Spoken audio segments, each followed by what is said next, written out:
이런 남 탓하는 사람들은 바로 이 통제력이 자기한테 있다고 생각하지 않는 사람인 거예요.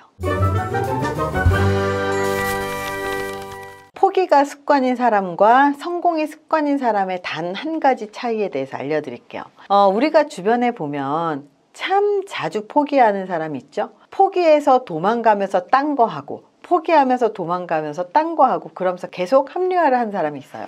근데 어떤 사람은 계속 성공을 하죠. 어떤 사람은요, 아나운서가 되고 싶었지만 안 돼서 쇼호스트가 되겠다고 하고, 쇼호스트도 안 되니까 그냥 다른 직업 하겠다고 하고, 또 그것도 안 되니까 공부를 하겠다고 하고, 공부를 하더니 여기에서 커리어를 쌓는 게 힘들다고 하더니 대학원을 가고, 또 박사까지 가고, 이렇게 쫓겨서 박사까지 가는 친구들도 봤어요. 어떤 친구는요, 보험회사에서 굉장히 높은 연봉을 받았어요. 근데 이 친구가 보험회사를 하다 보니까 너무 힘들었던 거예요. 그 보험회사를 그만두고 다른 직업을 찾다가 제과제빵을 하고 싶었던 거죠. 그래서 그 친구가 저한테 물어보더라고요. 언니, 나 지금 제과제빵을 할까 생각을 하는데 이거 너무 늦게 들어가서 지금 해도 괜찮을까? 저한테 물어보는 거예요. 그래서 제가 이렇게 얘기를 해줬습니다. 너 보험했을 때 되게 잘했다며. 그러면 너는 성공하는 방법을 알고 있는 사람이야.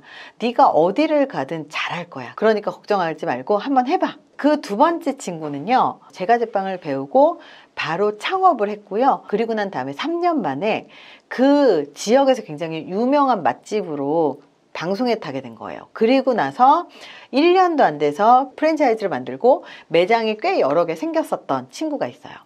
이렇게 포기가 습관인 사람, 도망가는 게 습관인 사람과 성공이 습관인 사람의 차이가 뭐가 있을까요? 포기가 습관인 사람의 그 이유 먼저 알려드릴게요. 마틴 셀리그만이 했던 굉장히 유명한 실험이 있습니다.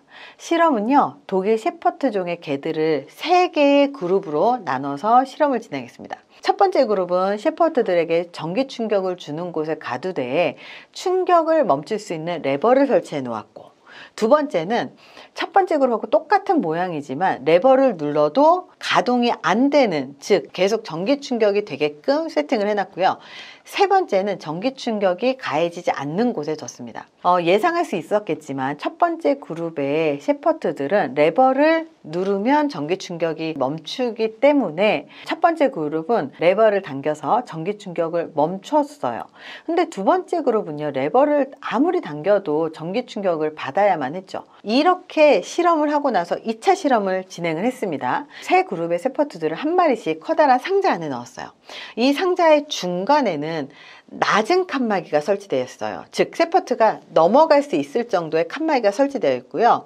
이 칸막이를 중심으로 한쪽에는 전기 충격이 가해지는 곳, 그리고 여기는 전기 충격이 가해지지 않는 곳으로 나눠서 설계를 했습니다. 그래서 한쪽의 상자에 전기 충격을 가해봤어요. 이 3마리를 돌아가면서 연구를 했습니다. 그러자 첫 번째 그룹이었었던 레버를 당겼었던 그룹은 스스로 이 상자 안에서도 전기 충격을 멈췄어요. 이렇게 스스로 전기 충격을 멈추었던 그룹과 전기 충격을 받은 적이 없던 그룹 셰퍼트들은 전기가 가해지자마자 칸막이를 뛰어서 안전지대로 몸을 피했어요. 근데 두 번째 그룹이었던 이 레버를 당겨도 전기 충격이 멈춰지지 않는 그룹의 셰퍼트들은요, 그 전기 충격이 가해지는데도 뛰어넘을 수 있는 그 칸막이임에도 불구하고 몸을 피하지 않고 그 전기를 다 받고 있었다는 거예요. 왜 두 번째 그룹의 셰퍼트들은 괴로워하면서도 전기 충격을 그냥 계속 받고 있었을까? 아무리 노력해도 달라지는 것이 없다고 생각했기 때문입니다.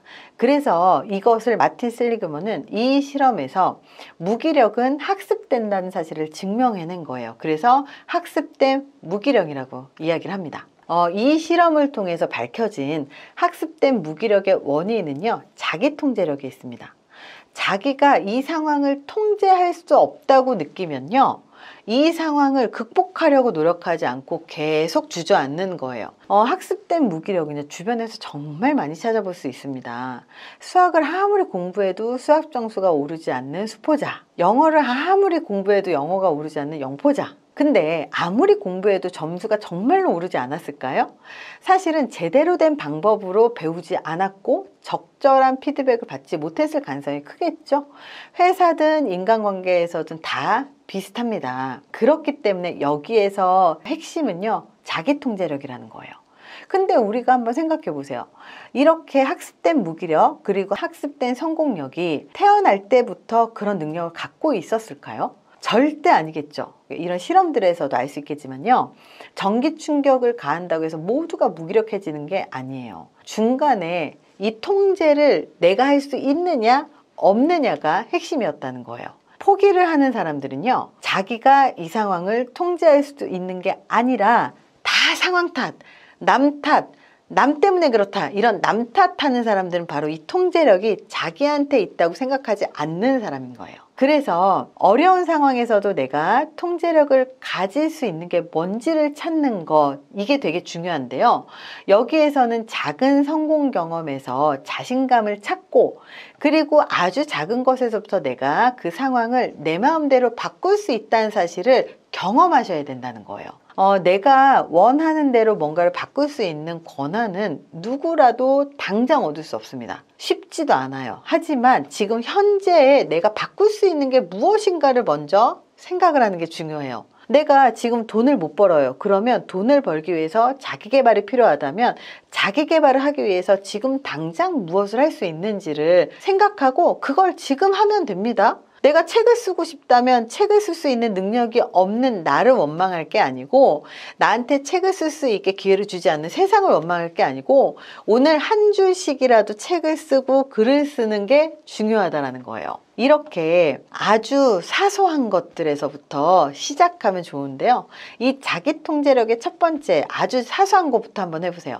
보통 운동을 많이 추천을 합니다. 운동에서 자기를 통제를 해서 성공 경험이 있다면 다른 걸로 더 나아갈 수 있다는 사실이에요. 이렇게 포기가 습관인 사람과 성공이 습관인 사람의 단 한 가지 차이가 바로 이 상황을 바꿀 수 있는 능력이 나한테 있느냐 없느냐를 인식하고 자기가 능력이 있다라고 생각하는 사람들은 아주 사소한 나의 행동부터 바꾼다는 겁니다. 이렇게 성공이 습관이려면 내 행동 아주 사소한 습관 하나를 바꾸는 것 에서부터 시작을 한다는 거죠. 과연 우리는 무엇부터 바꿀 수가 있을까요? 저도 아주 사소한 거 하나부터 시작했던 적이 있습니다. 바로 웃는 것부터 시작했는데요. 그냥 기분이 좋든 안 좋든 얼굴은 계속 웃고 있으면서 웃으면서 인사를 하는 것을 먼저 시작을 했던 것 같아요. 그랬더니 긍정적인 사람이 되고 긍정적이 되니까 뭐라도 하나라도 하게 되고 이렇게 선순환이 되는 것까지 아주 사소한 것에서부터 시작을 합니다. 오늘 무엇부터 바꾸실지 한번 고민해 보시고 실천해 보셨으면 좋겠습니다. 이번 영상이 도움이 되셨길 바랍니다. 감사합니다.